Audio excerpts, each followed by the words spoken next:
13 जुलाई 2022 आषाढ़ी पूर्णिमा। आषाढ़ मास की पूर्णिमा।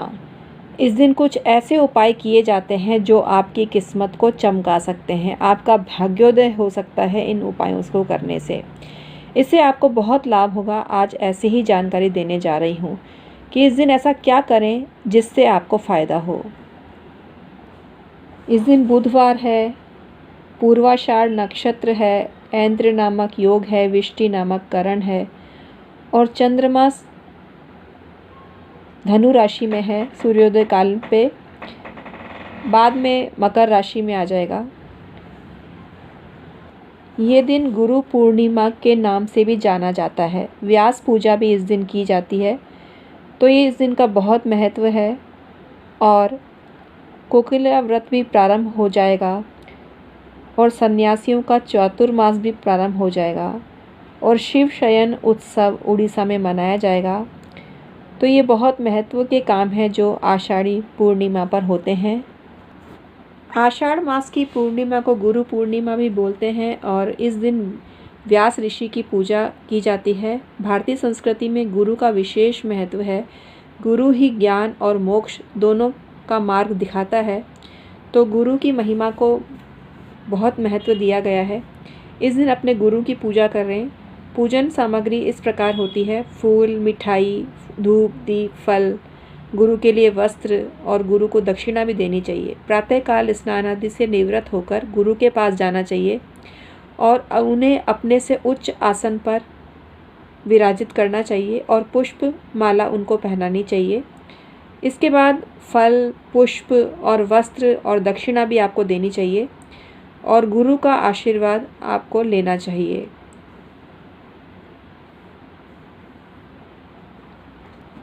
प्राचीन काल में जब विद्यार्थी गुरुकुल में शिक्षा प्राप्त करते थे, उसी दिन वहाँ गुरु पूजन भी होता था और प्रातःकाल स्नान करके गुरु के पास जाना चाहिए और उनका आशीर्वाद लेना चाहिए। इससे विद्यार्थियों का कल्याण होता है।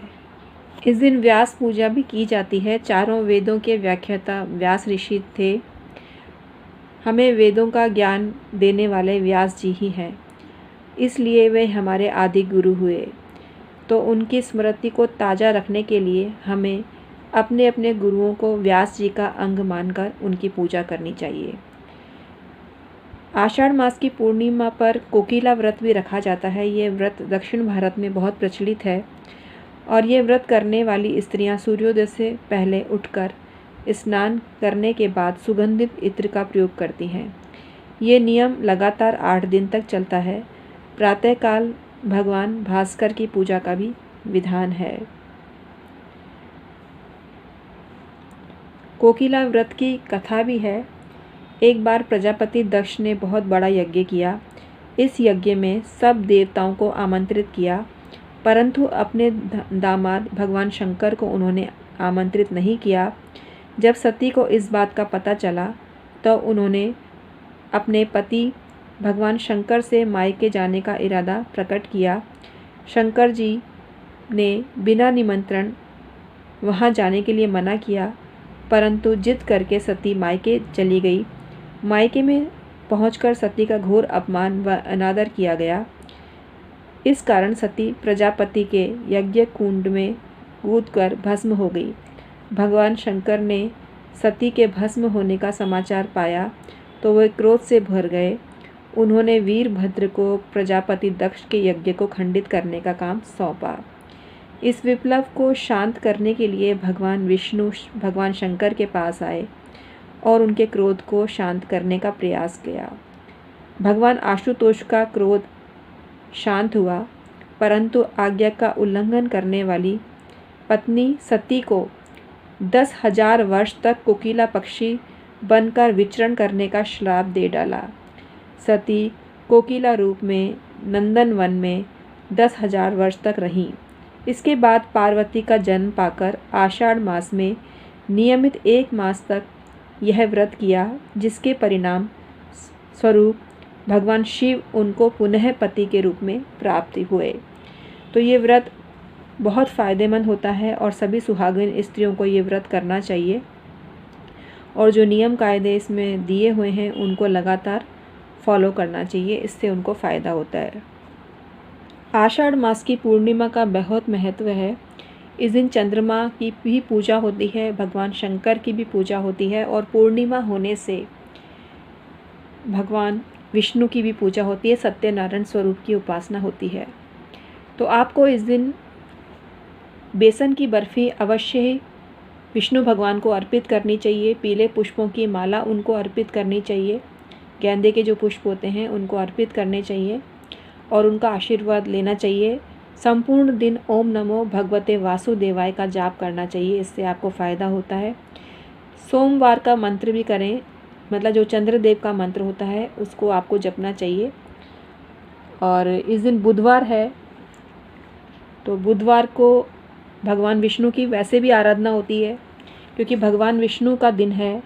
कुछ लोग कहते हैं भगवान गणेश की उपासना हो, तो गणेश जी केतु के देवता हैं, बुध ग्रह के नहीं, लेकिन उनको बुध ग्रह की उपासना करने वाले देव गणेश जी की भी उपासना करते हैं। खैर, विष्णु भगवान की उपासना अगर आप करते हैं, विष्णु सहस्त्र नाम का आप जाप करते हैं या सुनते हैं, तो आपको बहुत फ़ायदा मिलता है। गजेंद्र मोक्ष का पाठ भी इस दिन करना चाहिए, आपको फ़ायदा मिलेगा। कर्ज से मुक्ति मिलती है गजेंद्र मोक्ष का पाठ करने से, तो ये बहुत फ़ायदेमंद है। और आपको क्या ख़रीद के लाना है हम बताते हैं। इस दिन पीतल की कोई भी चीज़ खरीद के ले आइए, आपको फ़ायदा होगा। पीतल की बाल्टी, गिलास, कुछ भी बर्तन खरीद के ले आइए, आपको फ़ायदा होगा। पीली चीज़ें खाएं, आपको फ़ायदा होगा। और बुधवार का महत्व है, बुधवार को हरी पत्तेदार सब्जियों का दान करने से आपको फ़ायदा मिलता है। गाय को चारा डालने से आपको फ़ायदा मिलता है और गाय को चने की दाल भी खिलाने से आपको फ़ायदा मिलता है। तो आज का वीडियो आपको कैसा लगा मुझे कमेंट करके अवश्य बताना। मैं हूँ एस्ट्रोलॉजर डॉक्टर उमाश्री। मेरे चैनल को आप सब्सक्राइब कर लीजिए अगर आपको इसी तरह की जानकारी चाहिए। मैं डेली वीडियो अपलोड करती हूँ जो आपको फ़ायदा पहुँचा सकते हैं। Thank you so much.